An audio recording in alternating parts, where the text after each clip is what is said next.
Trump की जो बातें हैं वो मैं तो उनको कभी खातिर में नहीं लेकर आता। हुँ, और मेरा एक बड़ा टाइम इन मुल्कों में गुजरा और मैं इन मुल्कों की जो पॉलिसीज हैं उनको थोड़ा से करीब से देखने का मुझे मौका मिला।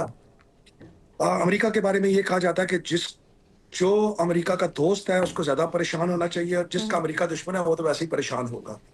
तो आप इनकी दोस्ती और दुश्मनी के जो मेयार है ना, वो बड़े डिफरेंट है। जब इनको आपकी ज़रूरत होती है तो ये आपको अपना दोस्त बना लेते हैं और अचानक फिर इनको जमहूरियत का दौरा पड़ता है और फिर आपके मुल्क में होने वाली चीज़ें जो है वो गलत होने वाली चीज़ें, छोटी-छोटी चीज़ें जो गलत हो रही होती हैं उनको नज़र आती हैं। लेकिन जब कोई बड़ा चीज़ ऐसी हो रही होती है जिस पे इनको आवाज़ बुलंद करनी चाहिए तो ये आवाज़ बुलंद नहीं करते।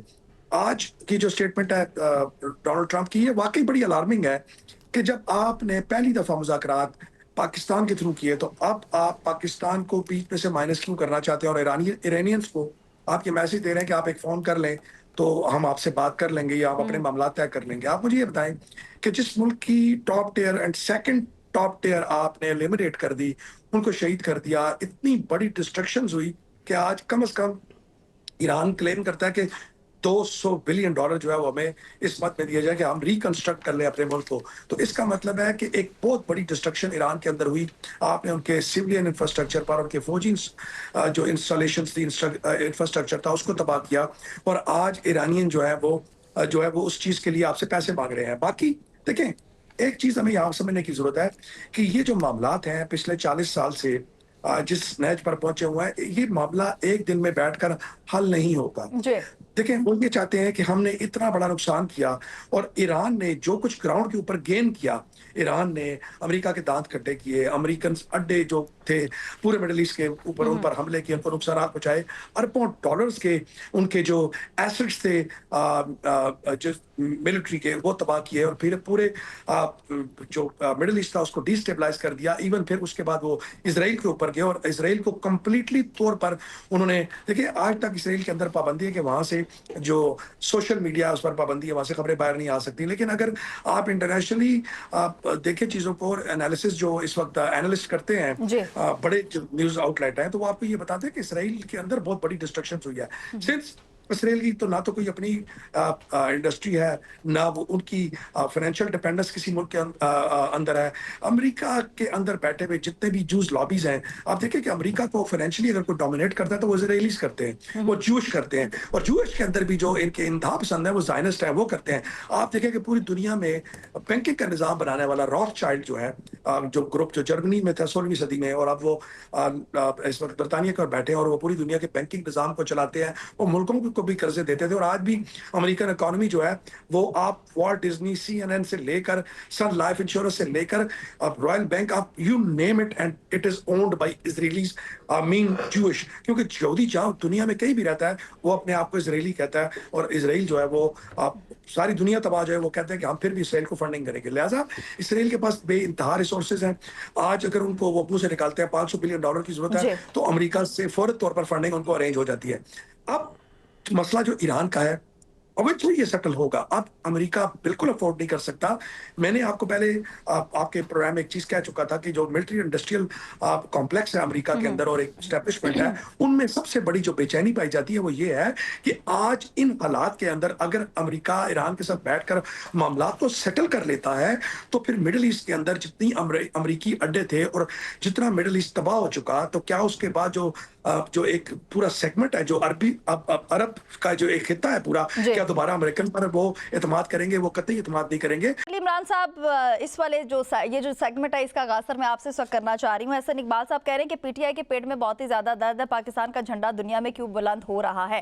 हालांकि इससे पहले भी हम देखते रहे कि मतलब जो स्टार्ट में गलतियां पीटीआई के कुछ रहनुमाओं से हो गई थी, उसके बाद उन्होंने यही कहा कि हम बहुत खुश हैं पाकिस्तान की इस तरक्की को लेकर, जिस तरीके से पाकिस्तान को पूरी दुनिया में सराहा जा रहा है। सर इस पे भी आपका आंसर जो है इस वक्त मैं चाहूंगी, और चले इस पे आंसर दीजिए, फिर नेक्स्ट क्वेश्चन आपसे करते हैं।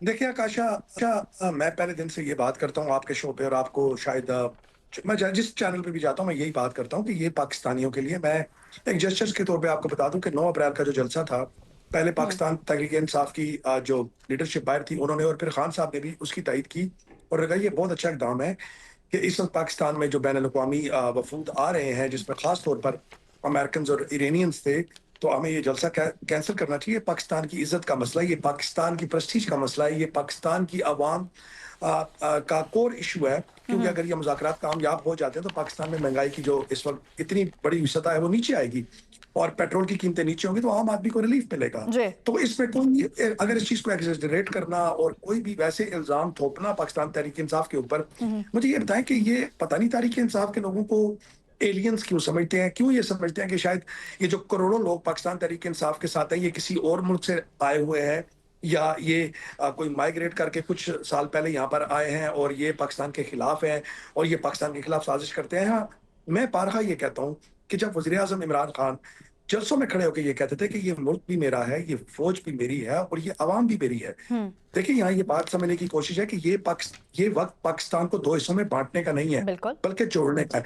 मेरे अंदर, मेरी पार्टी के अंदर से मुझ पर बड़ी तनकीद होती है कि मैं बार बार क्यों एस्टेब्लिशमेंट की बात करता हूँ, पाकिस्तान को जोड़ने की बात करता हूँ, क्यों बार बार मैं जो पार्टी के अंदर लोग हैं जो पाकिस्तानी इदारों पर पाकिस्तान में बैठे हुए या पाकिस्तान से बाहर बैठे हुए सर पाकिस्तान से बाहर बैठे हुए कुछ लोग जो रोजाना पाकिस्तान के खिलाफ बात करते हैं, जो पाकिस्तान की एस्टेब्लिशमेंट के खिलाफ बात करते हैं, जो पाकिस्तान के इदारों के खिलाफ बात करते हैं, मेरा उनसे बड़ा इख्तलाफ हमेशा रहता है और टाइम टू टाइम वो मेरे पे अटैक भी करते रहते हैं, लेकिन कोई बात नहीं, मैं उसका जवाब भी दे लेता हूँ। मैं ये कहता हूं कि देखें, हम कोई गुरीला ग्रुप नहीं है, हम कोई मुसल्ला लोग नहीं है, हम यहाँ के रहने वाले लोग हैं। हमारे दादा परदादा, हमारी औलादें, आने वाली नस्लें, हमने इस मुल्क के अंदर ही रहना है और हमने इसी सिस्टम को, जो सिस्टम हम समझते हैं, अगर हम समझते हैं कि सिस्टम में जो है वो तब्दीली की जरूरत है या इसको अपग्रेड करने की जरूरत है या इसमें मजीद बेहतरी लाने की जरूरत है, तो हमने इस सिस्टम के साथ रहकर उसको ठीक करना है, ना कि हमने बाहर बैठकर डॉलरों के लिए अपने बच्चों की, जो हमारी जनरेशन जी है, उसके दिमाग में ऐसे बीज बोने हैं कि वो आने वाले पाकिस्तान, आने वाले दिनों में, आने वाली डिकेड्स है जो होंगे, उनमें पाकिस्तान में नफरत में इजाफा ना किया जाए। बल्कि मैं ये समझता हूं कि जो भी लोग पार्टी के अंदर आज बैरिस्टर गौर का कितना पॉजिटिव बयान आया, सलमान अकरम राजा साहब कितनी सुलझी हुई, लेकिन पार्टी के कुछ लोग हैं जो आपको नहीं मानते हैं। देखिए अब जिन लोगों की अपनी कोई हैसियत नहीं, वो पार्टी के ओहदेदार नहीं है, तो मुझे, मेरे ख्याल से उनके ऊपर बात करना ही फजूल हो जाता है।